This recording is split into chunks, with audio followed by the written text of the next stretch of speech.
A very good morning to all the students.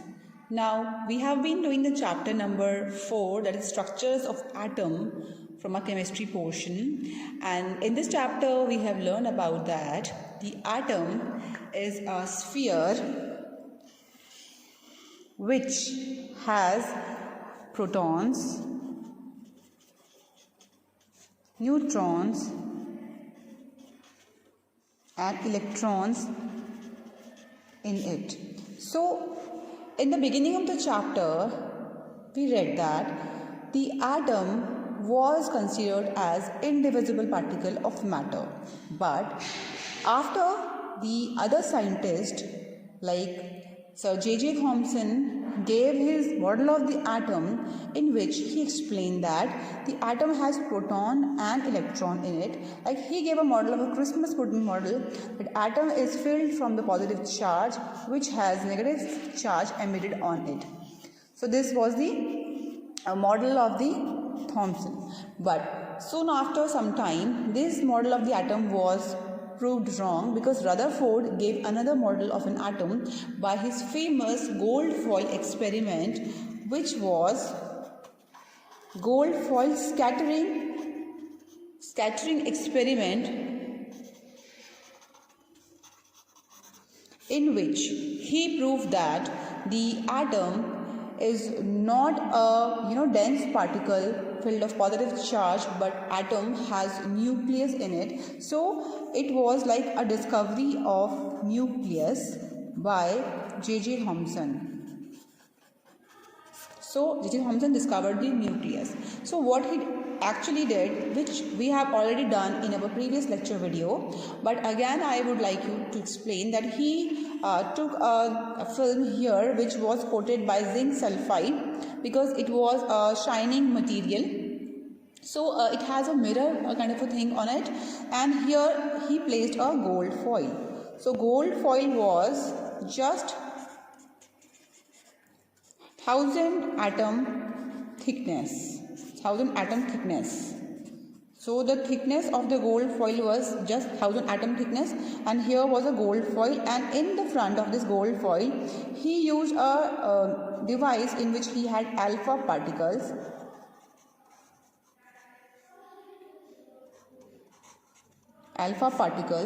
So these alpha particles were bombarded on this gold foil. Okay, so when these alpha particles was bombarded on this gold foil, his experiment was according to this, that the alpha particles was the positive charge particles, like they have +2 charge and they have 4 U mass. So they were a heavy particle and they were bombarded on this gold foil. So what happens is that the gold foil will not be able to stop this alpha particles. Okay, so it's like you are firing a bullet on a tissue paper. So if you fire a bullet on a tissue paper, what will happen? That tissue paper will not be able to hold that bullet obviously, and the bullet will pass through the tissue paper. But what if you see that the bullet which we fired on the tissue paper, it bounces back. When it bounces back, that means there's something wrong in the tissue paper, and there must be something so hard that it is allowing the bullet to rebound back. So that's what was the experiment of Rutherford. So he proved that when he was bombarding all these alpha particles to the gold foil, there must be something like arrangement like this, the gold foil will be having atoms.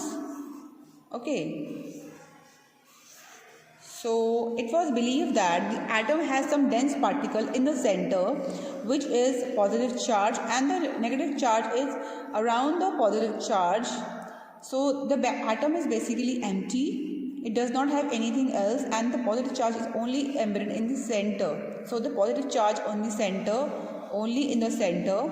So when the alpha particles, so they were having positive charge plus positive charge, okay, because they were having two positive charge here. So when it was coming to this direction, like it was going to here, when it was coming to this side or this side, there was a little deviation. Like if it was going away from the nucleus, it was going straight. If it was going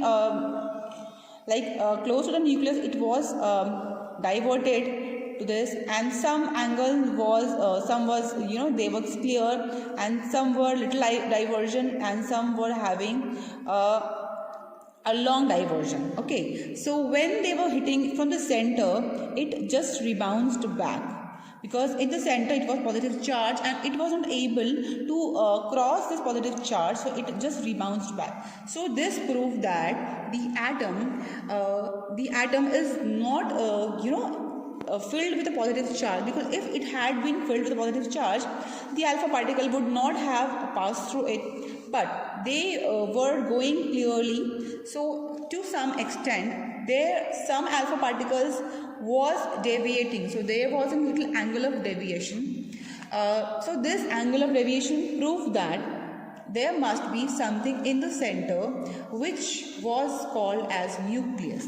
Okay, so now this experiment proved that the most of the alpha particles were passing straight through the gold foil without any deflection from the original path, and only few alpha particles were deflected, and because they were deflected, so some were making a small angle and few were making a large angle of deflection. So when they were passing close to the nucleus, because it was a positive charge, so they were when they were close to the nucleus, they were having a long angle of deviation, and when they were away from the nucleus, they were having a little small angle of deviation. Okay, so a very few alpha particles completely rebound back. They completely rebound back through the gold foil. So these things concluded that there were three things which were concluded, that since most of the alpha particles passes straight through the gold foil, that means there is a lot of empty space. Okay, so one was that there was, I will use another pen. So there was a lot of empty space, number one. There was a lot of empty space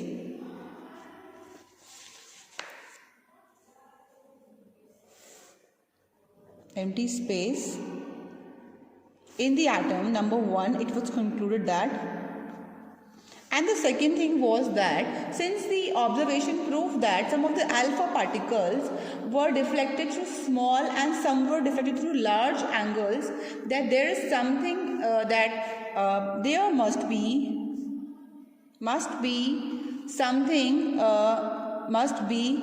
a center of positive charge, positive charge in the atom which repels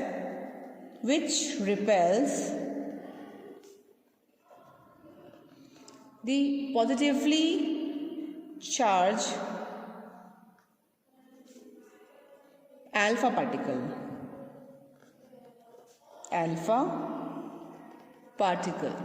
Okay, from its original path.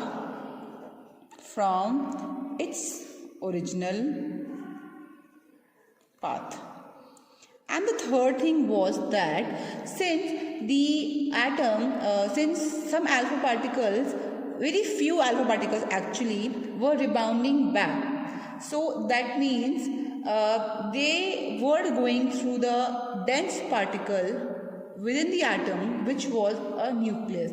So that means the nucleus is a very dense and hard, which does not allow the alpha particles to pass it in.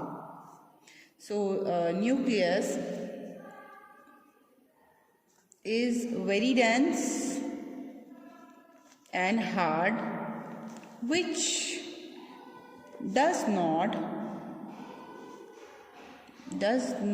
allow the alpha particle to pass through it. So these three things was concluded by the Rutherford experiment, that because the alpha particles were having plus 2 charge, so there must be a lot of empty space in the atom because these alpha particles was going straight. Okay, so that means there must be empty space because positive charge repels the positive charge, so there was no repulsion, they were going straight, and some were deviating to the small angles and some were deviating to the large angles, so there must be some center of positive charge in the atoms which repels the positively charged alpha particle from the original path, and then there was something in the center which is called as nucleus, which was very dense and which was very hard, which was not allowing the alpha particles to pass through it. So these things were proved by the Rutherford experiment. That now there was a discovery of nucleus, that the nucleus is an atom. Nucleus is a part of an atom which is positively charged. So the three things which were cleared from the Rutherford experiment was that, number one, that there was a discovery of nucleus because of this because of the Rutherford experiment, and which was that the nucleus is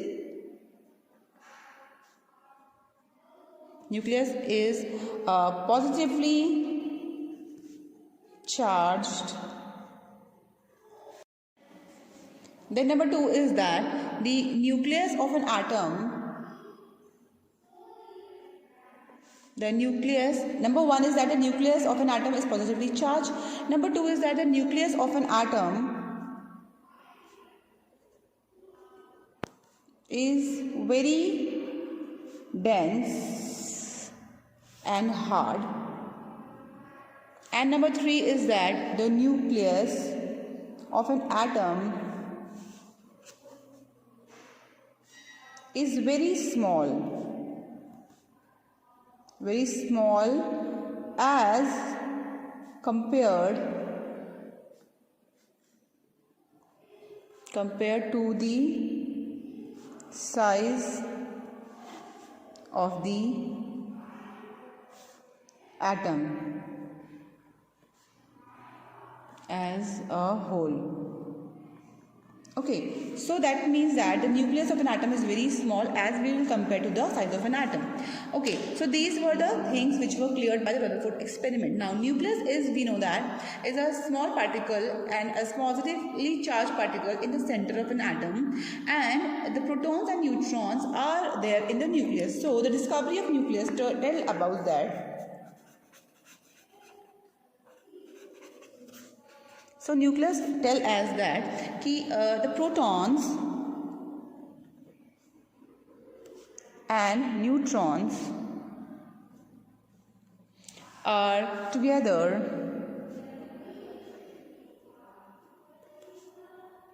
in the nucleus. Okay, so they are in the nucleus and they add up to the volume. So all the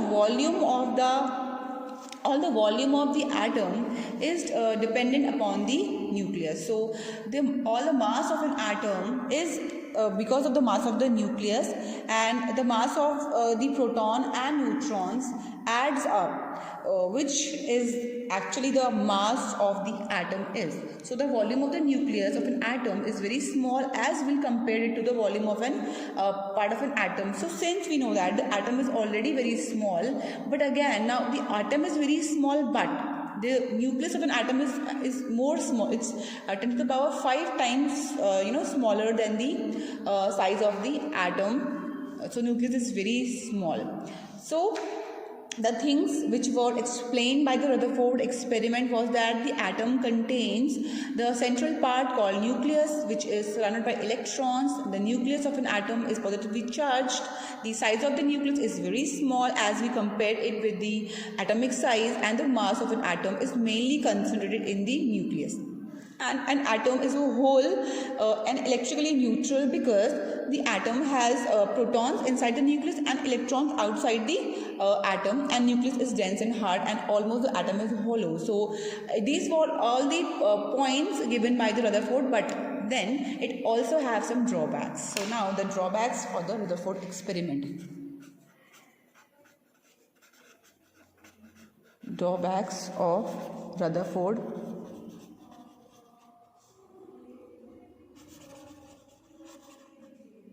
model. of atom. So what was the drawback? So there were some drawbacks of the Rutherford model. The major drawback was that the Rutherford did not explain, number one, Rutherford did not explain the stability of atom. It did not explain the stability of an atom, of the atom. Now what was that? Since Rutherford tells that in the atom, the model of the atom, the negatively charged, like he was like the negatively charged, it has a nucleus center here, and he said that there are some energy levels and which has electrons in it. Okay, so see, these electrons were revolving around the nucleus, circular path, and we know that if an object moves in a circular path, then this motion is said to be accelerated. Now the motion increases the acceleration, which means that the motion of an electron which it is revolving around the nucleus is accelerated. Okay, so according to the electronic magnetic theory in the physics, so if a charged particles undergoes the accelerated motion, then it must radiate some energy, and it must lose the energy continuously.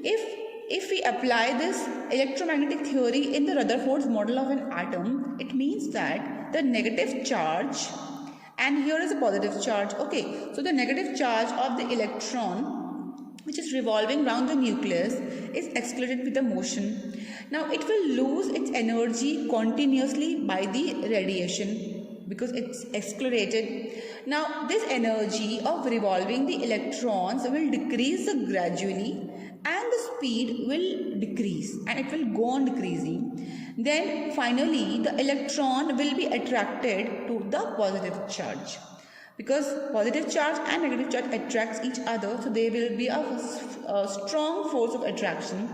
So it will come near to the nucleus, and if it will come near to the nucleus, it will fall into the nucleus.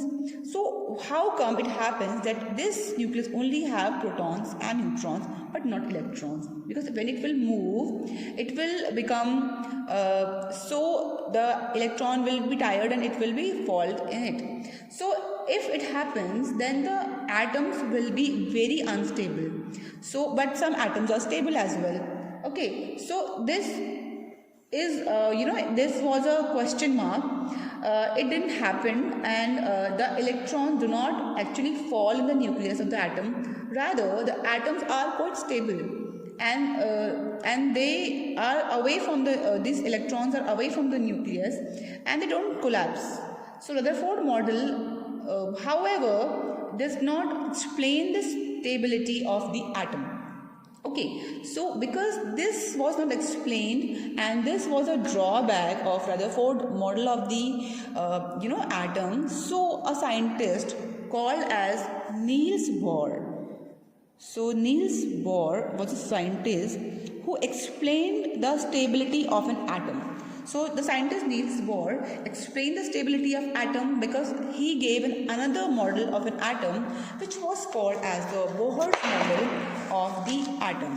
So according to the Bohr's model, so now we will study the Bohr's model of the atom. So this is a long topic actually, but we'll discuss it here. Some of the topic will be discussed and some will discuss in the another lecture video of an atom. So Bohr's gave another model of an atom. So since we have been studying the atom of the model of an atom given by Thomson, then Rutherford, and now the Bohr's model of the atom. Okay, so Bohr's model of the atom has some main features, like he said that. So Niels Bohr proposed this model in 1912. And he gave some theories that atom is made up of three particles. Atom is made up of, so this has been told by many scientists, made up of three particles altogether, which is proton, neutron and electron. Okay. So this was, we already knew it, that atoms are made up of 3 particles called as protons, neutrons, electrons. Then he said that proton, I'm writing the shortcut, protons and neutrons are located, it was also given by Rutherford, in the nucleus at the center of an atom, and electrons revolve rapidly around the nucleus in a fixed circular path, which is called as energy levels or shells. So we call it either energy levels or energy shells. Okay, and these shells was called as K, L, M and N shells. Okay, so this was a theory, and also he explained that this K shell has a maximum number of filling of 2 electrons. It has maximum number of filling of 8 electrons, and this M shell has maximum number of filling of 18 electrons, and this of 32 electrons. So this was again explained with a formula which I will be explaining you again. Now after this he said that there was a limit of number of electrons in each energy shells. Like I have to explain you the limited number of electrons. Electrons can be filled in each energy shell, not more than that. Okay, and each energy shell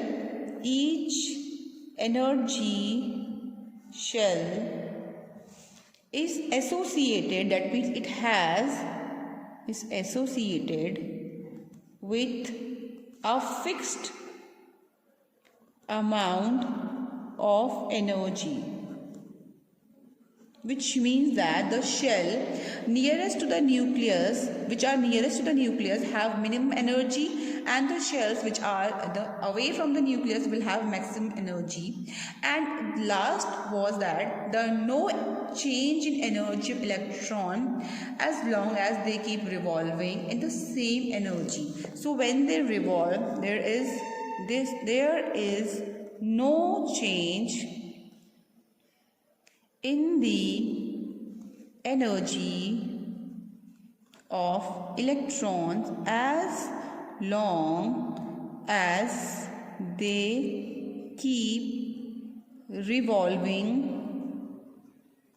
in the same energy level, and the atoms remain stable. So the atoms remain stable. So this was the important thing, that there is no change in the energy of an electron as long as it keeps revolving, and the energy level is same. That means the change in the energy only takes place when the atoms jumps from the lower level. I will explain you how it jumps.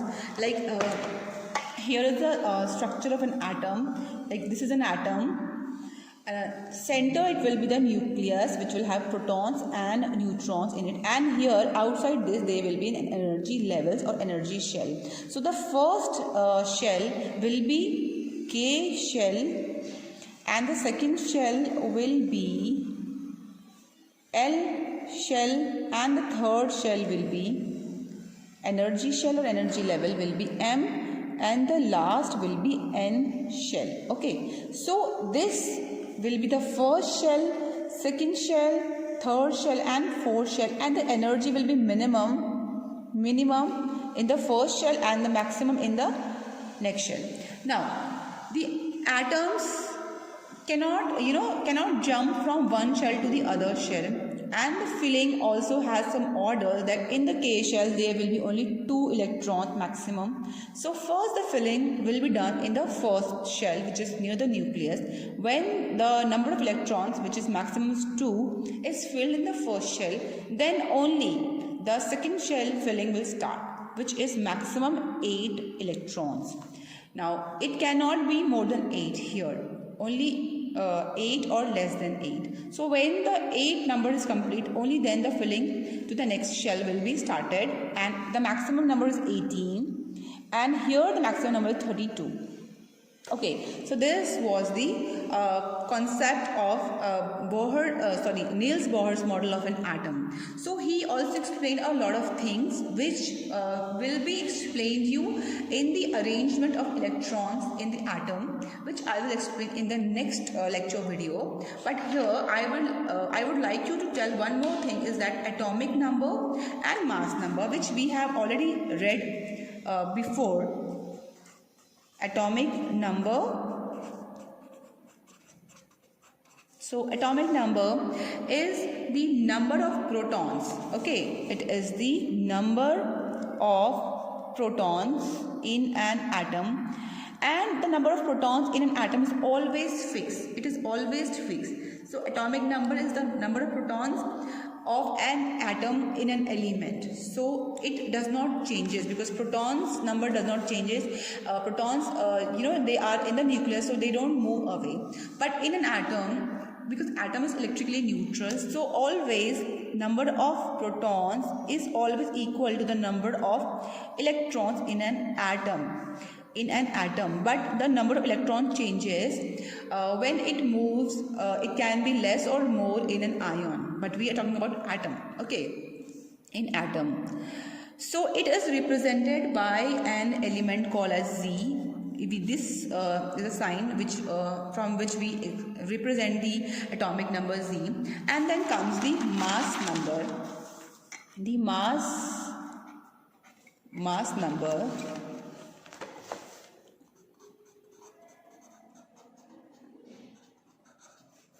Okay, so the mass number is the this is the sum of the mass of protons. This is the sum of mass of protons plus neutrons. Okay, so because example, any atom, like we take an example of sodium atom, which symbol is Na. So Na has 11 protons.